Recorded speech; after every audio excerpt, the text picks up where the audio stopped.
राधे राधे भक्तों, हमारे ठाकुर जी के प्रिय सखा की भाव विभोर होने वाली कथा जिसको सुनाते समय हमारे इंद्रेश महाराज जी भी भावुक हो गए। तो आइए ऐसी ही दिल को छू लेने वाली हमारे ठाकुर जी की लीला का आनंद लेते हुए प्रेम से कहते हैं राधे राधे। यदा कदा मिलती या काम पड़ने पर जो मिले उसको मित्र कहते हैं, लेकिन जो संग खावे, संग रहे, संग सोए, संग सब लीला करे उसको मित्र, उसको सखा कहते हैं। मित्र और सखा में अंतर है। आजकल दुनिया में आपके मित्र बनते हैं, सखा नहीं बनते लोग। मित्र, एक व्यक्ति ने मुझसे कहा, महाराज जी आप कहते हो गाली देना पाप है, और मित्र मित्र गाली दें तो, एक दूसरे को सखा भाव में गाली दें तो, मैंने कहा नहीं, पाप है। अपशब्द का कहीं भी प्रयोग हो वो पाप जन्य ही माना जाता। ऐसे अपशब्द मत बोलो। हमारे ठाकुर जी कैसी गाली दें, ए दारी के सुदामा मधुमंगल, ऐसी गाली दें, ऐसी थोड़ी बहुत नोक-झोंक चले, लेकिन गालियां नहीं होनी चाहिए। सखा, जिनके देह दो हों लेकिन प्राण एक ही हो, वो सखा कहलाते हैं। ऐसे ठाकुर जी के सखा हैं श्री सुदामा जी महाराज।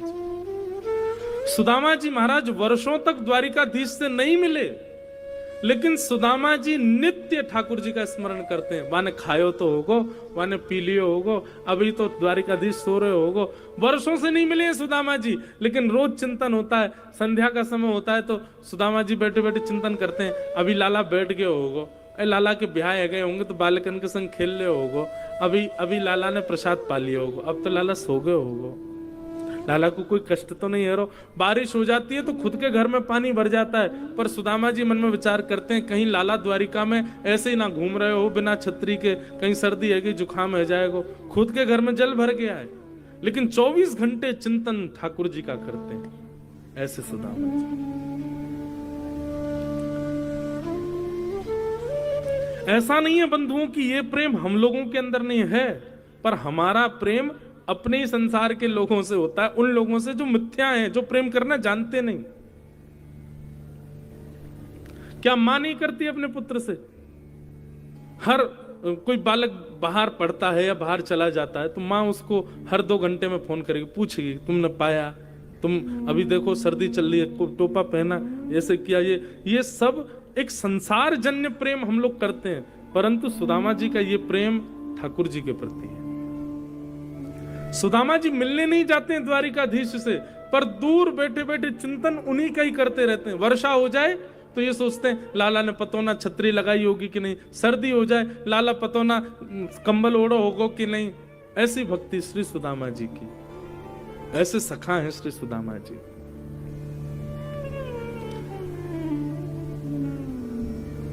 सुदामा जी महाराज बड़े दीन हैं, घर में धन नहीं है, इतने छिद्र हो गए छत पर कि वर्षा होती है तो कमर कमर तक जल भर जाता है। घर में भोजन करने के लिए अन्न नहीं है, सामग्री नहीं है घर में, लेकिन फिर भी कभी द्वारिकाधीश से मिलने के लिए इसलिए नहीं जाते कि मेरी दरिद्रता देख करके, मेरी दीनहीनता देख करके, मेरी श्रीहीनता देख करके द्वारिकाधीश को ना लगे कुछ मांगने आया, इसको कुछ दे दो, इसलिए नहीं जाते कभी। व्यक्ति का स्वभाव होता है, बड़े लोगों से जैसे उसके संबंध बन जाते हैं ना, सब जगह प्रचार करता है कि ये मेरे संबंधी हैं।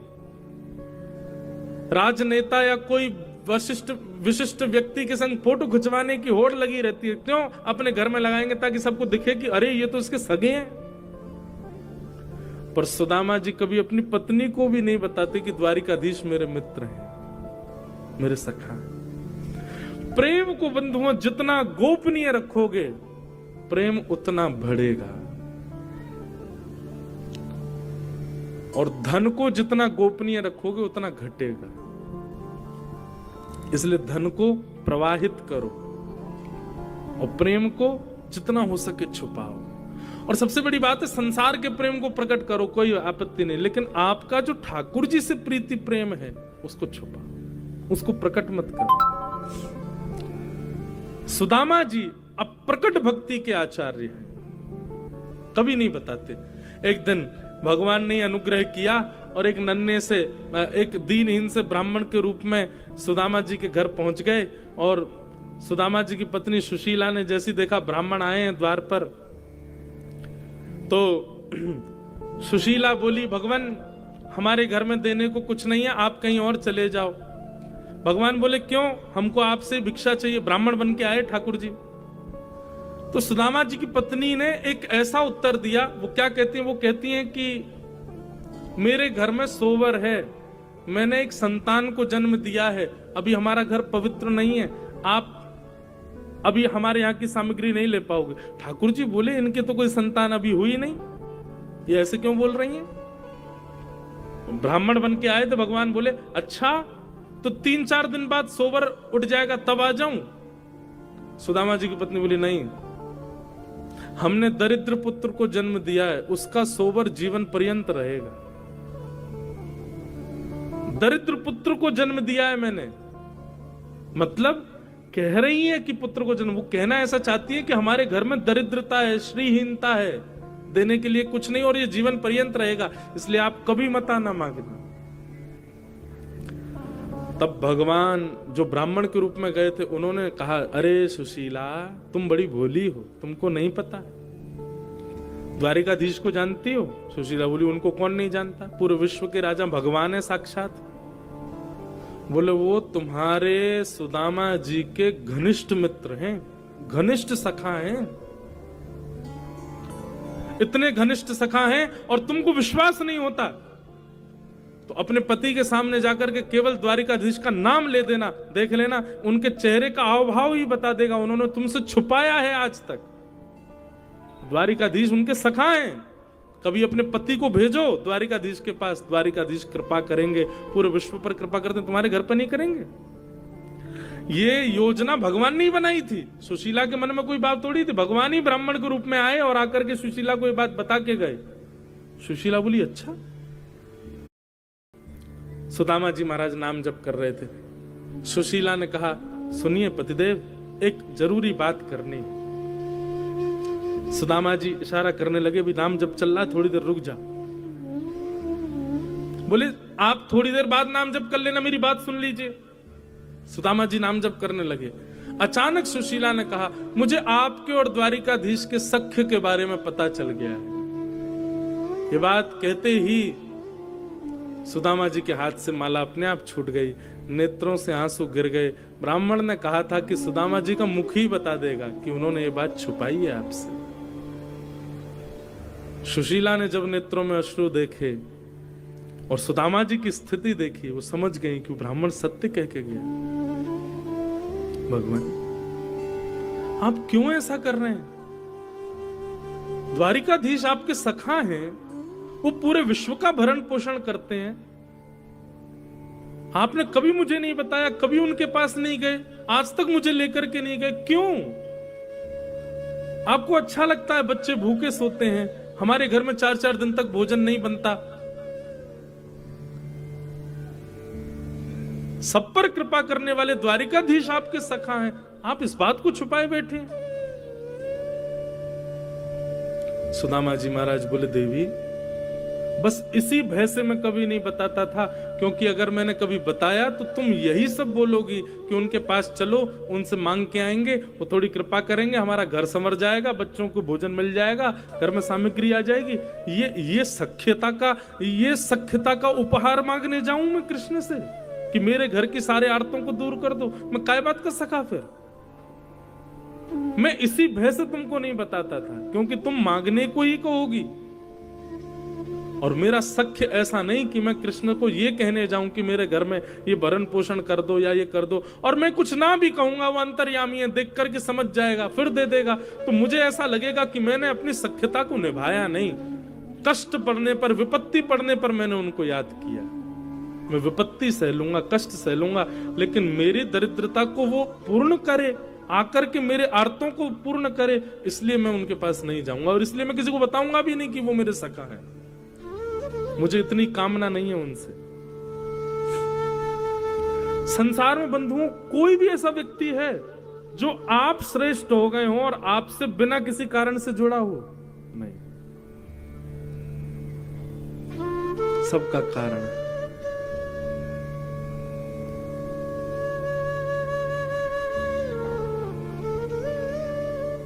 ये सुदामा जी का प्रेम है। वो जीवन पर्यंत भूख में निकाल देंगे, जीवन पर्यंत टूटे हुए घर में रह लेंगे, लेकिन कृष्ण के पास इसलिए नहीं जाना चाहते हैं कि मेरे आर्तों को वो पूर्ण करे। ये मेरे सख्य का भाव नहीं है।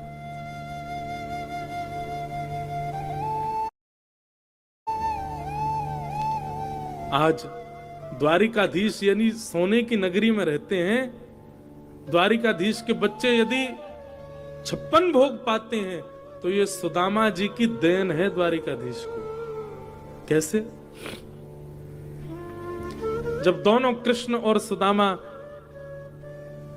विद्यालय में पढ़ते थे, एक दिन भृगु ऋषि भिक्षा मांगने के लिए पधारे। गुरु माने उसी समय 2 पोटलियों में चने रखे थे। लोग कहते हैं कृष्ण ने श्राप दिया था सुदामा को कि मेरे हिस्से का चना खा गया तो दरिद्र हो जाएगा। पूरी कथा सुनिए, मैं सुनाता हूं अपनी कथाओं में। भृगु ऋषि भिक्षा मांगने के लिए आए। ब्राह्मणी से आकर के कहा भिक्षाम देहि माते। ब्राह्मणी ने सोचा मन में ये तो ऋषि हैं, कहीं और भी भिक्षा मिल जाएगी तो चल जाएगा।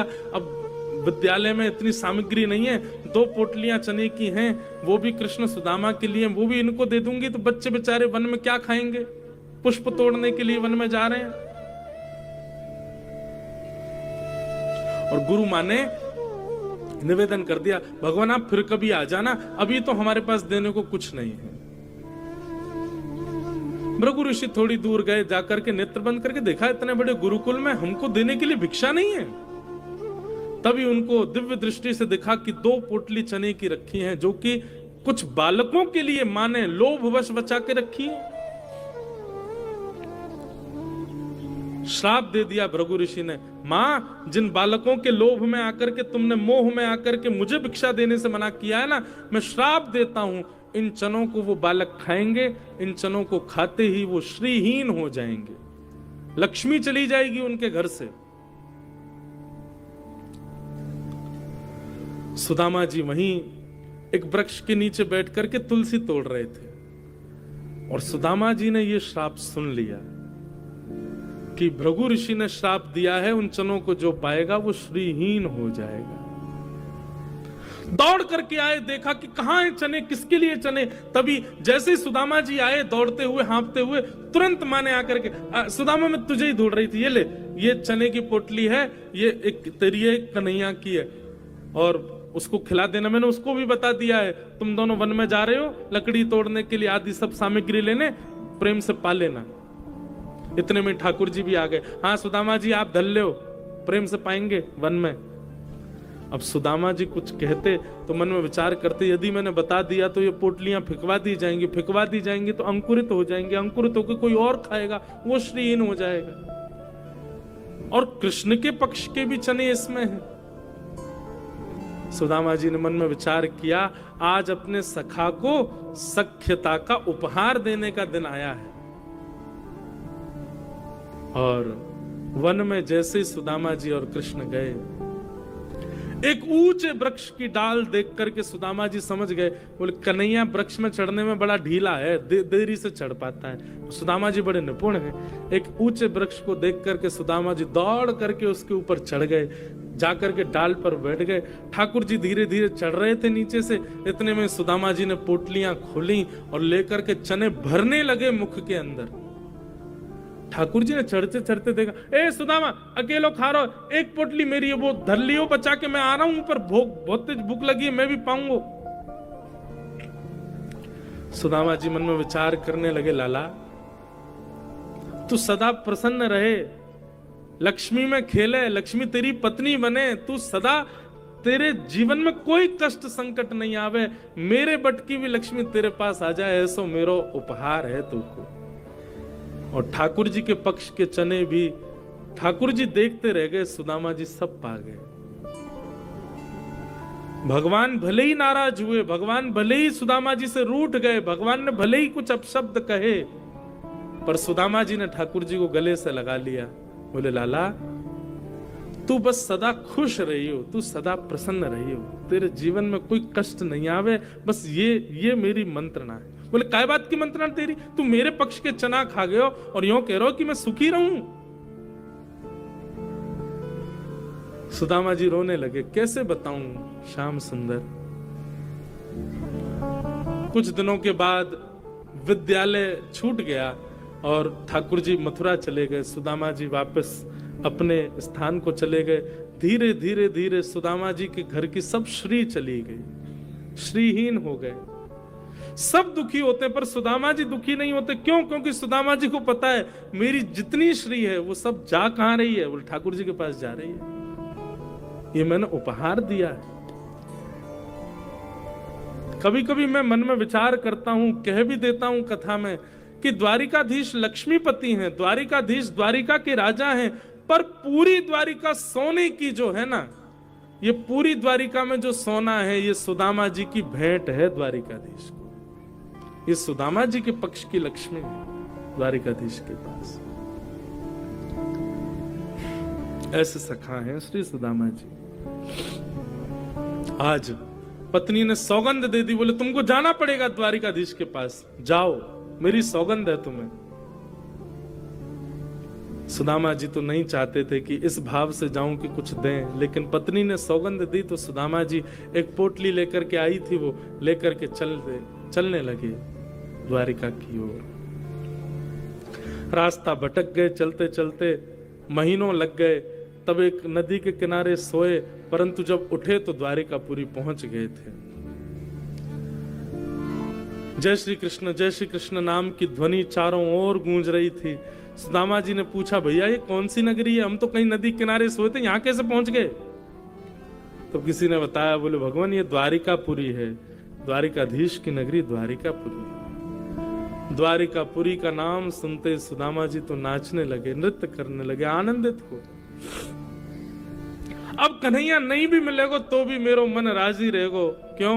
मैं द्वारिका तो पहुंच गयो, शायद इन्हीं मार्गन पे कन्हैया घूमता होगो, इन्हीं रस्तान ते जाता होगो, इन्हीं लोगन ते मिलता होगो, इन सबन ते मैं मिल लियो, मेरो मन तो शांत है गयो, चलूं वापस, बस मेरो काम तो है गयो। इतने में ही संतोष करके वापस जाने को तैयार हुए, तभी मन में विचार किया, एक बार कन्हैया की झलक तो देख चलूं, दिखे कैसे।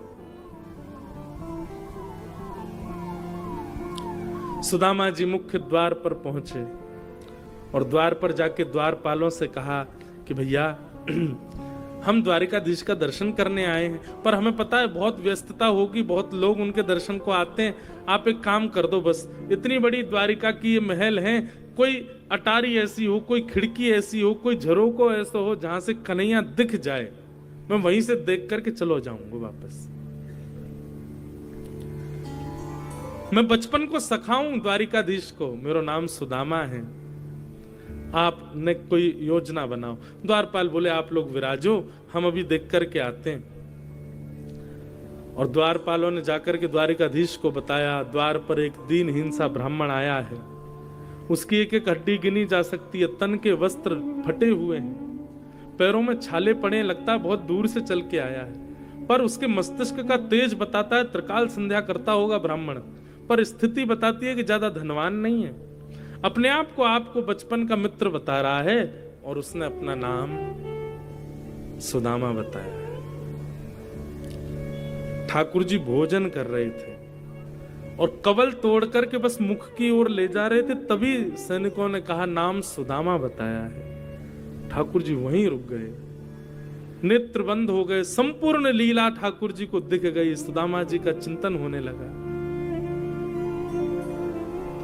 भगवान बोले सुदामा जी आए? बोले जी। मेरे बचपन के सखा सुदामा आए हैं? बोले हाँ महाराज, जो मेरे साथ विद्यालय में पढ़ते थे वही सुदामा जी। अब वहां खड़े लोगों को क्या पता कि सुदामा जी के साथ क्या लीला, ठाकुर जी सब लीला, वही जो मेरे साथ वन में जाया करते थे, गुरुदेव से पढ़ा करते थे, वो सुदामा जी आए हैं। सैनिक जन हाथ जोड़ करके खड़े हैं, क्या बोले, अब उन्हें तो नहीं पता ये सब। ठाकुर जी कह रहे हैं मेरे मित्र सुदामा, सखा सुदामा आए और तुम उनको बाहर छोड़ आए, बाहर द्वार पर ही वे खड़े हैं, उनको भीतर नहीं लाए। भगवान आप प्रसाद पा रहे थे इसलिए हमने कहा आप थोड़ी देर बैठो। ठाकुर जी ने थाली दूर की, वहीं सिंहासन से ही कूदे ठाकुर जी, मुकुट गिर गया, ठाकुर जी की मालाएं टूट टूट करके गिर रही हैं, ठाकुर जी की कौंधनी टूट करके गिर रही है, बाजूबंद हाथ के कड़े सब निकलते जा रहे हैं और ठाकुर जी दौड़ रहे हैं मुख्य द्वार की ओर। सेनापति, महामंत्री, 16,100 राजकुमारियां, बड़े बड़े राजा सब ठाकुर जी के पीछे दौड़ रहे हैं। भगवान एक बेड़ी, दूसरी बेड़ी, तीसरी बेड़ी पार करते हुए मुख्य द्वार पर जा रहे हैं, नेत्रों से विरल अश्रुधार गिर रही है, मेरे सखा सुदामा आए हैं। द्वारिका में हाहाकार मच गया, ऐसा कौन आया है जिसके लिए द्वारिकाधीश भोजन छोड़ के भागे। द्वार पर देखा, दीनहीन से पतले दुबले, जगह जगह से वस्त्र फटे हैं, सुदामा जी खड़े हैं, पैरों से रक्त निकल रहा है, छाले पड़ गए पैरों में, होठ सूख गए हैं, जल भी नहीं पिया है 4 दिन से। ठाकुर जी ने जैसे ही देखा सुदामा को, भगवान तो मानो जैसे टूट गए, दौड़ करके गए और जाकर के सुदामा जी को अपने अंक में भर लिया। एक क्षण के लिए तो मानो ऐसा लगा सुदामा जी भगवान के चिन्मय रूप में ही विलीन हो गए हों, अपने अंक में भर लिया। सुदामा जी ने ठाकुर जी को गले से लगा लिया। सुदामा जी को नेत्र खोल के थोड़ी शर्म आ रही है, चारों तरफ बड़े बड़े राजघराने के लोग देख रहे हैं, सुदामा जी की दीनहीन सी अवस्था है, तन भी ऐसा विचित्र है, चलते चलते बहुत पसीना आया है, उसकी गंध भी आ रही है, और ठाकुर जी का ऐसा चिन्मय रूप, मधुर सुगंधी चंदन की, और ऐसे लिपट गए ठाकुर जी, बिल्कुल संकोच नहीं कर रहे हैं।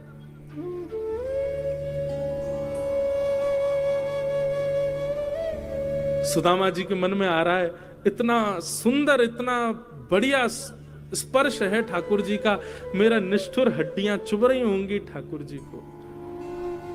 सुदामा जी दूर करते हैं लाल जी को, लाल जी फिर पकड़ करके अपने अंग से लगा लेते हैं। सुदामा जी बार बार ठाकुर जी के हाथों को दूर करते हैं और ठाकुर जी फिर पकड़ करके अपने अंक में ले लेते हैं। इस दृश्य को देख करके पूरी द्वारिका भाव विभोर हो गई, सबके नेत्र सजल हो गए। सुदामा जी के सुंदर उस रूप को देख करके ठाकुर जी ने अपने मानो नेत्रों के आंसुओं से ही सुदामा जी का जलाभिषेक कर दिया हो, इतने रोए ठाकुर जी। हाथ पकड़ करके सुदामा जी को अपनी द्वारिका नगरी में भीतर अपने सिंहासन की ओर लेके जा रहे हैं। रास्ते में सुंदर नगाड़े बजाने वाले अंदर खड़े हैं, पुष्पादि वर्षा करने वाले सब स्तब्ध खड़े हैं। ठाकुर जी उनको डांट के तुम चुप क्यों, पुष्प वर्षण करो, नगाड़े बजाओ, सुंदर मंगल वाद्य बजाओ, आज हमारी द्वारिका को पवित्र करने के लिए सुदामा जी पधारे। सुदामा जी आए, भाई स्वागत करो। स्वयं ठाकुर जी मार्ग दिखाते हुए सुदामा जी को लेकर के आए। सुदामा जी ने भीतर आकर के स्वधर्मा सभा को जब देखा, सुदामा जी तो नीचे आसन पे ही बैठने लगे, ठाकुर जी ने लेकर के गए और द्वारिका के सिंहासन पर उनको बिठाया। सुदामा जी बोले, लाला मैं इतना योग्य नहीं हूं, ये सबको अधिकारी नहीं हूं भैया, ये सब सम्मान मेरे लिए नहीं है, ये सब काय को कर रहे है। ठाकुर जी बोले, कौन किसके योग्य है मैं बहुत अच्छे से जानता हूं सुदामा जी, मुझे बताइए मत, बैठो। लक्ष्मी रुक्मणी जी को आज्ञा की, जाइए पात्र लेकर के आओ, जल लेके आओ, चरण धोने।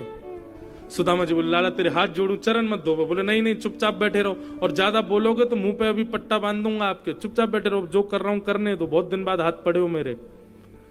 और सुदामा जी के चरणों को जैसे ही ठाकुर जी ने उठाया पात्र में रखने के लिए, भगवान ने चरण देखे, पूरे चरण छिले हुए, कांटे लगे हुए, घाव हो गए चरणों में।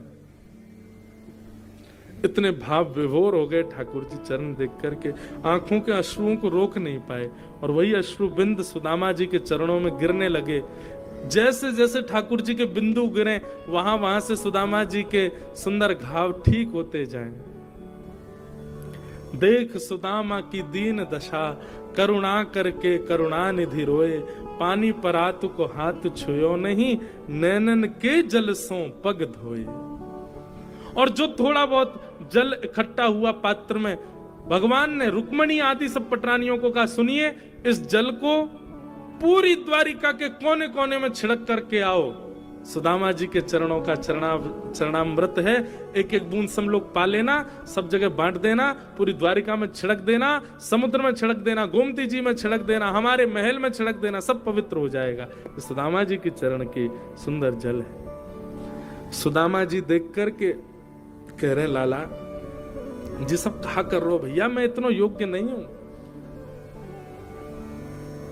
भगवान नीचे बैठे हैं, सुदामा जी ऊपर बैठे हैं, और ठाकुर जी बात कर रहे हैं अपने सखा से। सुदामा जी आपको ब्याह है गयो? हाँ लाला ब्याह है गयो। और हमारे भतीजे? बोले हाँ 2 बालक हैं। अच्छा ब्याह में नहीं बुलाया हमको? लाला कर्जा लेके ब्याह कियो, और ब्याह में भी इतनी सामग्री बनी कि सब खा गए दुल्हा दुल्हन, फिर भी 3 दिन भूखे ही रहे, हमारे पास भोजन नहीं बचो। ओबा को कर्जा भी आज तक नहीं चुका पाए, ब्याह को भी कर्जा चल रहा है। ऐसे ब्याह में लाला तो को बुलाते, तेरे साथ कितने हाथी, कितने घोड़ा, कितने सैनिक, कितने लोग आते, कहां भोजन कराते? या हमारे मैंने नहीं बुलाया। मेरी छोड़ लाला, तेने ब्याह कियो? भगवान बोले हाँ हमने कर लिया ब्याह। और कैसे बताएं, एक थोड़ी किया है। अच्छा भाभी कहां है? भगवान बोले भाभी भी यही है। बोले मिला तो सही, कौन सी भाभी? अब वहां तो जिसको देखें वो परम सुंदरी। भगवान बोले मिलोगे भाभी से? बोले हाँ मिलवाओ। ठाकुर जी ने इशारा किया, आओ। मैं रुक्मणी प्रणाम, देवी चरसो भाग्यवती रहो। मैं जाम्बती प्रणाम, देवी चरसो भाग्यवती रहो। मैं सत्यभामा प्रणाम, देवी चरसो भाग्यवती रहो। मैं कालिंदी यमुना प्रणाम, देवी चरसो भाग्यवती रहो। मैं भद्रा प्रणाम, मैं लक्ष्मणा प्रणाम, मैं मित्रवृंदा प्रणाम। 500 पत्नियां भगवान की प्रणाम कर गई सुदामा जी। सुदामा जी बोले लाला कोई तकिया दे दे, हाथ थक गो मेरो ने, यहाँ नीचे धर दे मेरो हाथ, तो लगे ने का देर में गिर जाएगो का। ठाकुर जी ने मसनत असनत लगा दी हाथ के नीचे, यूं ही आशीर्वाद देते रहो। 200-250 और प्रणाम कर गई। भगवान खड़े खड़े देख रहे हैं। सुदामा जी धीरे से भगवान को देख, भगवान बोले क्या हुआ, कितनी और हैं अभी? बोले 16,108। ये सब अपनी है लाला? भगवान बोले तो और क्या, पड़ोस की है, सब अपनी है। बोले वाह भैया लाला तेरे को प्रणाम करूं, इतने सारे ब्याह किए थे ना। अरे एक आदमी हमें बुला ले तो भोजन पे आ जाते हम। लाला मैं तो थक गो, अभी कितनी है गई? बोले अभी 600 हुई हैं, अभी तो 16,108, 1000 भी नहीं हुई हैं। लाला एक काम करेगो? बोले बता। पत्नी तेरी 16,108 है, लेकिन पति तो तू ही है ना? बोले हाँ। एक काम कर, तू मुझको प्रणाम कर, मैं तू को आशीर्वाद दे दूं, सबको एक साथ आशीर्वाद दे जाएगा। और 16,108 पत्नियों के सामने जगत नियंता, जगदाधार, त्रिलोकीनाथ, जगन्नाथ, द्वारिकाधीश दंडवत प्रणाम कर रहे हैं, और सुदामा जी दोनों भुजाओं से आशीर्वाद दे रहे हैं। सबके नेत्र सजल हो गए ये दृश्य देख करके। सुदामा जी ने हृदय से लगा लिया ठाकुर जी को। भाभी ने मेरे लिए क्या भेजा सुदामा जी? ठाकुर जी अब सुदामा जी पोटली छुपाने लगे। बोले कि अब ये सब बड़ी बड़ी राजघराने की सब कन्या, इनके सामने फटी हुई पोटली क्या दिखाऊं? सुदामा जी की पोटली छीन करके भगवान ने एक मुष्टिक खा लिया, 2 मुट्ठी चावल पाए। लक्ष्मी जी ने हाथ पकड़ लिया। बोले बस भगवान, इसलिए नहीं पकड़ा कि आप कच्चे भगवान। अच्छा एक बात बताएं, भागवत में ऐसा वर्णन है, ठाकुर जी सुदामा जी चावल नहीं चिवड़ा लेकर के गए भगवान के लिए। मंगल भात चिवड़ा होता है, चिवड़ा खाने में तो आनंद आता है खूब। ठाकुर जी ने 2 मुट्ठी पाए, लेकिन भाव यह था कि भगवान संपूर्ण वैभव लौटा रहे थे। मैं इंद्र का संपूर्ण वैभव सुदामा जी को देता हूं, मैं विश्व के सारी सुख संपत्ति सुदामा जी को देता हूं। 2 मुट्ठी चावल में ये वरदान दे चुके थे ठाकुर जी। लेकिन ठाकुर जी अब कहने वाले थे कि मैं लक्ष्मी को सुदामा की दासी बनाता हूं। तभी रुक्मणी जी ने हाथ पकड़ लिया, बोले भगवान मैं आपकी ही रहूंगी, मैं कहीं नहीं जाऊंगी, ये तीसरा मुट्ठी नहीं पाई है। तब भगवान ने 2 मुष्टिक चावल पाए। फिर उसके बाद सुदामा जी ज्यादा दिन द्वारिका रुके नहीं, वापस चले गए। सुदामा जी लौट करके गए तो देखा सुंदर भवन खड़े हैं, महल खड़े, अटारियां, आहा सोने की नगरी पूरी। सुदामा जी बोले भैया ये क्या है? सुदामा मंदिर देख डरे, यहां तो हती मेरी छोटी सी झुपड़िया, अब कंचन महल खड़े। सुदामा जी ने पत्नी से कहा देवी सोने की बनाओ रोटी, चांदी की बनाओ दाल और हीरा की बनाओ चटनी, प्रेम से पाओ। हम तो जा रहे हैं वन में, भजन करेंगे ठाकुर जी का। क्योंकि एक बात बंधुओं याद रखना, बहुत व्यवस्थाओं में रहने वाला व्यक्ति भगवत भजन नहीं कर सकता। जो बहुत व्यवस्थाओं में रहता है वो अनुष्ठान कर लेगा, वो पूजा कर लेगा, वो ठाकुर जी के दिव्य दिव्य मंगल मनोरथ कर लेगा, लेकिन साधना और ध्यान और नाम जप ये व्यवस्थाओं में रहने वाला नहीं कर पाएगा।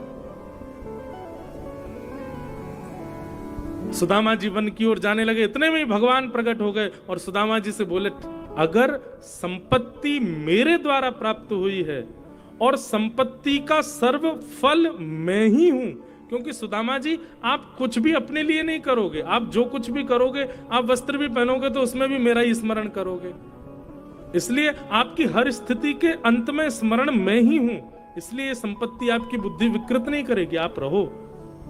सुदामा जी बोले एक वचन पर रहूंगा। बोले क्या? तुम हमारे संग रहो। तब द्वारिकाधीश बोले ठीक है, एक रूप से मैं सुदामा जी आपके भवन में ही रहूंगा। तब सुदामा जी ने उस संपत्ति को स्वीकार किया और भगवान का अनुग्रह हुआ। बोलो भक्त वत्सल भगवान की। इस प्रकार